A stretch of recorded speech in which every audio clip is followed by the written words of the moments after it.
Tokyo is probably the only true metropole in the world.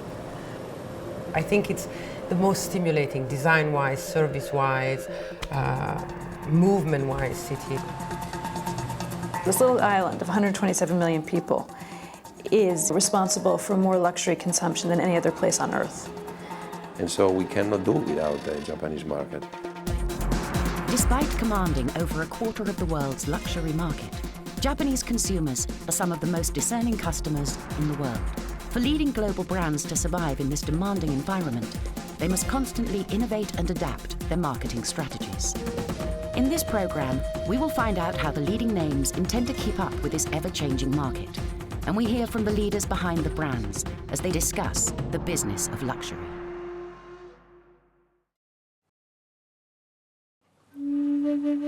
For centuries, the Japanese have had a profound appreciation for design and craftsmanship.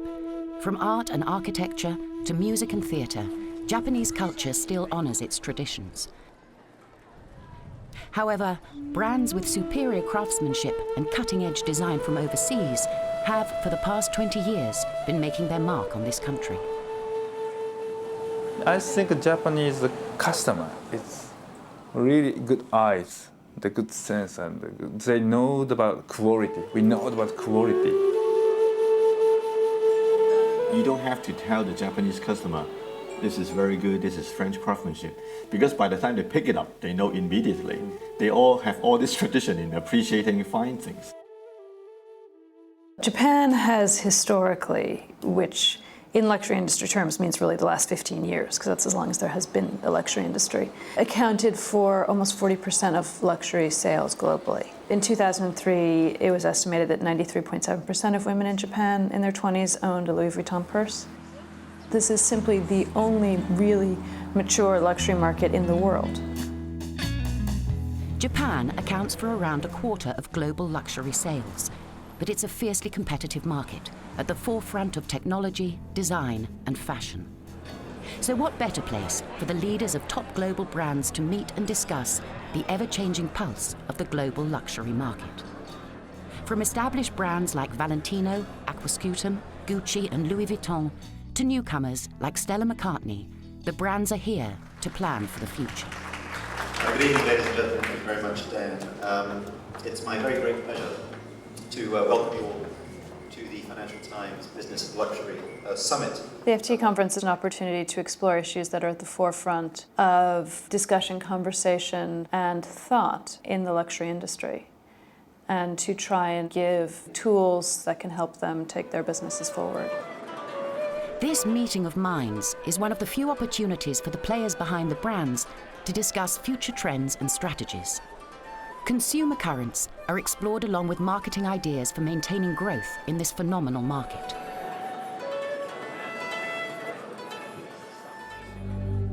But Japan hasn't always held pole position. In 1945, the country was brought to its knees. The land of the rising sun crumbled from Allied air attacks. Her cities were all but destroyed.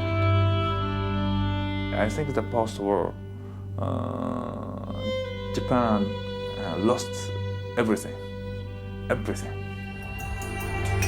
I think as an adult people looking for the newspapers, the British man had nice suits, everything. Imagine that, we need something. And we need some more entertainment, some beautiful things, of course. At the beginning of the 1950s, the Japanese government installed a series of interventionist economic policies, which, along with help from American investment, laid the seeds for the greatest economic rebirth in history. In 40 years, Japan transformed itself into the second largest economy in the world. Today, Japan is an essential marketplace for all the world's biggest luxury brands. However, it is not without its challenges. It's quite important to make sure that your quality, your service is impeccable, because the Japanese customer is perhaps the most demanding and perhaps the most almost unforgiving to lack of authenticity, lack of quality, lack of service. We have to be very careful here because these clients are very discerning and they will not forgive you if you make quality or service mistakes. I think the Japanese market is quite testing for brands. It's a market where information is very important. The consumers are very well informed. Especially the younger customers are much more technology savvy, and they know more about the brand than they knew 5 years ago. They come to the shops and they know everything about the brand, and that means that you cannot cheat anybody.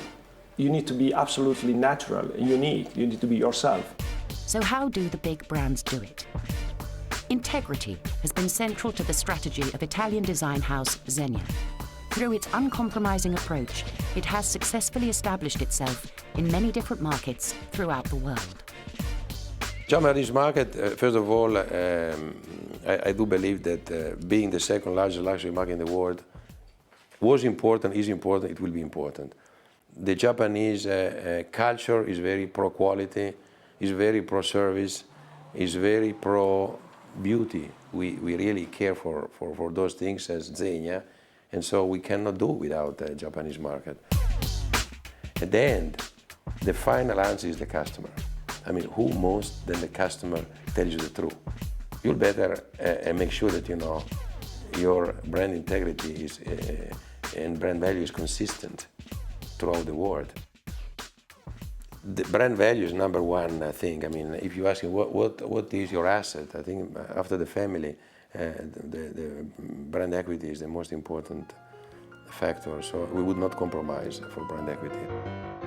Dedication towards quality and excellence is the hallmark of British fashion house Aquascutum. Trading on a 200-year-old heritage, Aquascutum has found it easier than most to conquer the notoriously difficult Japanese market. The Japanese market is very interested in the products, the product details, the quality, the heritage. And actually, in a way, I love this because the brand's got a lot to talk about. The brand's got this very rich heritage. So to market Aquascutum in Japan is relatively easy because the brand awareness is very high. But what customers don't realize is how modern the products become. So it's a different form of marketing in Japan to the West. In the West, it's only been known for all the new product. So it's already in all the right stores right from the beginning. Aquascutum is turning and becoming much more modern, loving its heritage, but becoming much more modern. And the Japanese market is vital to see those changes. As a truly evolved luxury consumer, the Japanese customer is an example to the rest of the world. This high-level consumerism leads to a demand for more and more unique products. Clearly, the Japanese market was a logo-driven market for a very long time. Part of the maturation cycle in markets is that as more and more people have logo-driven products, then early adapters get interested in things that are not logo-driven, that demonstrate a level of insider knowledge. And I think you see that happening here increasingly, which is why brands like Bottega Veneta, which 5 years ago were pretty much nowhere, are actually now the most profitable brands in Gucci Group and actually are growing. It is true that the Japanese market is shrinking, but what's changing, most importantly, is how the consumer is approaching brands. There was definitely a time where the approach was pretty much brand or logo based, and now the approach is much more individual. So this is a kind of consumer that you have in Japan. Bottega's philosophy has always been, since the very beginning, a philosophy that has no age. Because when, as an individual, you grow up, not age-wise, but in terms of taste, in terms of needs, you don't want necessarily to be part of a large group. I believe that this is something that it's happening in the luxury world more and more. It's one thing for the established brands to trade on their heritage in Japan, but what about the newcomers? How do young brands like Stella McCartney break into the Japanese market? Japan is very much away now from the show-off moment. They're looking for something unique, something not logo-driven. They want something that you don't have with the people that is at the same table with you. Stella is very much about style and not very much about logo. And so you feel very feminine and unique and confident if you wear Stella without telling that you wear Stella. The company is absolutely very, very young. I mean, if you think that first collection was spring, summer '02, the company is 5 years and a half old. So it's like being in this industry at the primary school. The company is one of the few brands in the world, actually, where the name of the creative director has the same name of the brand. So you can imagine the kind of attention that Stella put in any single creative activity. And despite the economic situation in different regions, US or Europe, they're growing very fast everywhere. The name, I think, helped a lot at the very beginning. But now, I mean, it's the talent of Stella that came out, I believe, in the recent years. And the kind of style, the kind of lifestyle that Stella is presenting and in the industry, I think is as well quite unique. We are not at all a logo-driven brand. We talk very much about lifestyle and way of life. So we can succeed in mature market like Japan, for example, where the show-off moment is gone and it's very much about the way of life moment now. So at the very end, we can see the future very bright for us. But it's not enough for even the established brands just to trade on their name in Japan. I think that the consumer is changing, that the people are changing because of everybody of us is getting older and older. So we have to adapt that values to a different consumer. Part of our business target is definitely to enlarge our customer base and to go to new customer that are, how can I say, younger for sure and more contemporary as well. We are facing a major transition. We are adapting and evolving our product to a new consumer. We are able to take a different position in Japan. But I think that what Valentino stated in terms of style and values is still valid today.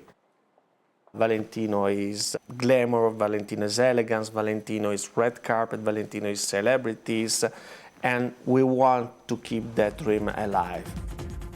Coming up in this program, the Luxury Channel finds out how new and established brands are planning for the future as they look outside the box to new technologies and intriguing marketing strategies. I think the new brand coming into Japan is going to be tough. You better know what you're doing.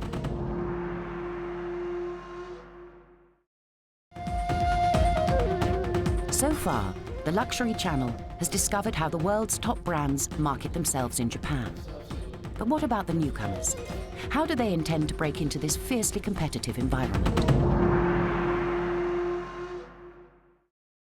I think that to come into a market like Japan, I mean, you really have to bring a breakthrough because this market is so full of competition. One company who believe their products sit at the top of an already crowded market is Vertu. They marry the worlds of communication and luxury together with their bespoke mobile phones. Vertu is unique because we have really been the pioneers of bringing together mobile technology and the world of luxury. When you ask what a luxury phone is, it's not different from what a luxury watch is or a luxury handbag. If you want something that tells the time accurately, you can buy a quite good quartz watch for maybe 50 euros. But yet people spend a lot of money on luxury watches because a luxury watch is made of great materials, it's made by hand, it's made in exclusive quantities with exclusive designs. It's no different from what we do at Vertu with mobile phones. Japan is one of the top luxury markets in the world, and we believe it's a very big opportunity. We are coming to Japan this year. We have very high expectations for the market. A very important part of the proposition as well is what we call the concierge service. Every one of our phones comes with a button that when you press, you can call a concierge. And this concierge service, which is included for free on the first year, allows you to book anything you want. We have had at Vertu Concierge some rather unusual requests, including organizing a wedding for 400 people with 2 months in advance, which was quite a challenge, and even someone who wanted to rent an elephant for a party, which we were able to provide, I must say. Another example of a new brand breaking into the competitive Japanese market is Qilin. They bring Eastern inspiration together with Western marketing with their unique €12,000 diamond-encrusted creations. We believe that a contemporary brand can't be ethnic and get the source of inspiration only in one single culture. And we think it would be a shame to have, to set some barrier or some borders, and that the inspiration should come from anywhere in the world. There is a lot of things, for example, like the panda bear, but instead of making it like a real panda, I use the silhouette of the teddy bear. Because when I live in UK, I collect a lot of antique teddy bears. And so this is very much the brand represent East meets West, and to bring a modern twist into the design. As you can see, the panda got a little bit of challenge because all the limbs is articulated. There's 360-degree purvey, in which is a breakthrough in the jewelry craftsmanship. The response of the Japanese customers is very, definitely extraordinary, I would say. So we believe there is a very big potential in Japan for Qilin. One way of attracting the discerning Japanese customer is by offering them a unique shopping experience.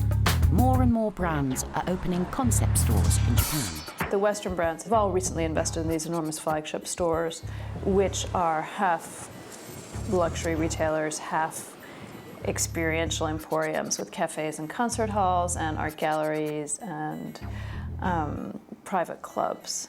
Concept stores are stores that also are an entertainment place. Those concept stores in the world are very important because they are trendsetter. One of the newest concept stores to open is Dunhill. This traditional British brand has taken a bold step into the 21st century by opening a new store in Tokyo's Ginza district. The boutique was designed by Tatsuya Matsui.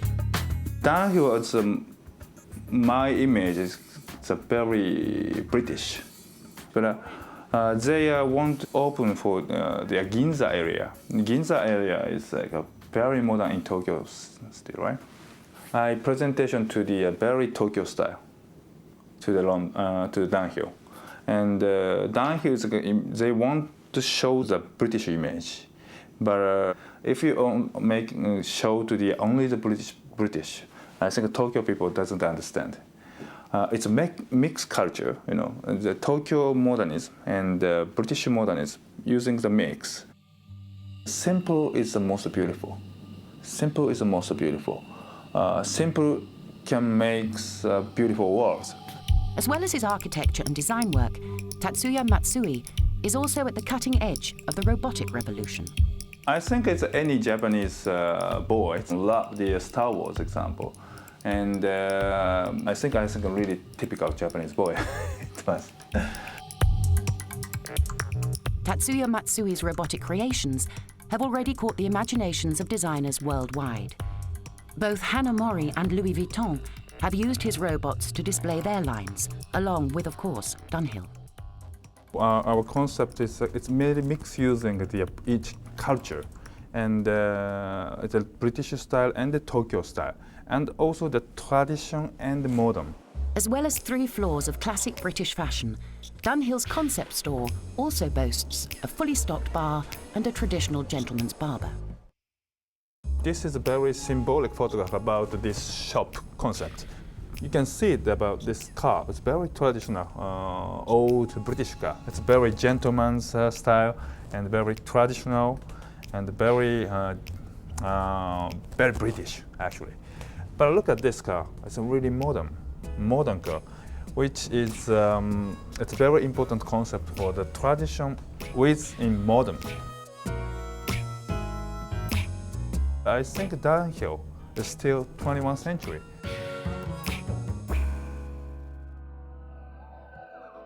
One luxury brand taking their marketing strategy even further is Chanel. This famous French fashion house has commissioned internationally renowned architect Zaha Hadid to design and create a mobile art museum.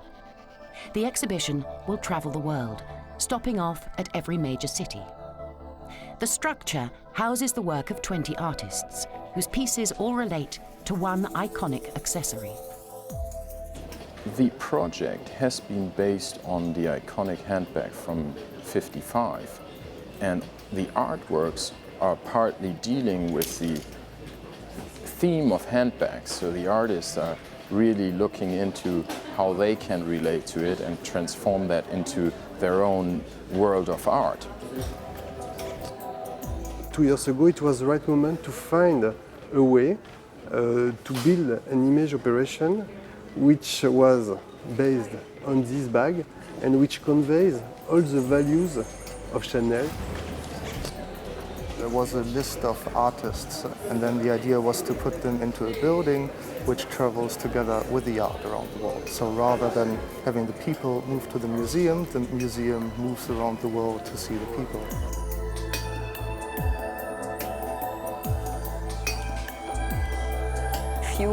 Few companies would go to such great lengths as to have Zaha Hadid build a UFO that can be dismantled and remantled in every big city in the world, and then ask over 20 artists to work around the concept of that bag. So I just thought of that idea and I thought, you know, you can either try and avoid it or you can just inflate it. There are the two options you have. I guess I went for the inflating one. My work's always very quirky, so it's not about getting too serious about it. We should keep it light. As we have seen, the Japanese market has already reached saturation point. But what of the future? How do classic luxury brands intend to keep pace with this notorious market? One answer is to hire young designers who can bring new concepts and designs to the consumers of tomorrow. One such designer is Qilin Yoshioka. 一番重要なのはやはり新しい考え方だと思うんですね。で、僕は一番重要だと感じているのは本当に今までにないものをどうやって作るかっていうのが重要だと思うんですけど。Recently, Qilin was commissioned by Swarovski to reinterpret their products. He created an extraordinary installation for the Milan Design Show that brought out the beauty and purity of the Swarovski brand. やっぱりスワロフスキーといろいろ仕事をやっていく中で一番重要なのはやっぱりクリスタルの美しさをたくさんの人に理解していただくってことが重要だと思うんですよね。お店に訪れた人がどういう感覚でどういうブランドでどういうふうに感じてほしいのかっていうものを形にしていく感じですかね。自分でもよくわからないんですけど、ここから必ず生まれてくるっていうのは全くないんですよね。で、生活をしていく中で、いろんななんて言いますかね、いろんな要素の中で自分のデザインを作り上げていくんですけど、ただ一番やっぱり今まで例として多いのが自然現象っていうものにすごく興味があって、その自然っていうのは一番美しく、そしてなんて言いますかね、なんかすごくコントロールできない美しさっていうものはすごくあると思うんですね。で、そういう二度と再生されないようなシーンであるとか、そういう中ですごく何かイメージが湧いてくるっていうのはありますね。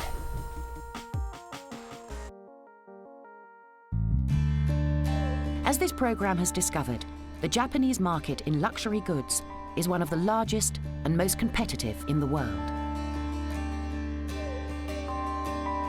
Established brands need to constantly innovate their strategies, and new brands have to position themselves carefully by offering the highest quality products and a unique shopping experience. But what about the super luxury brands? Is the Japanese consumer ready for them?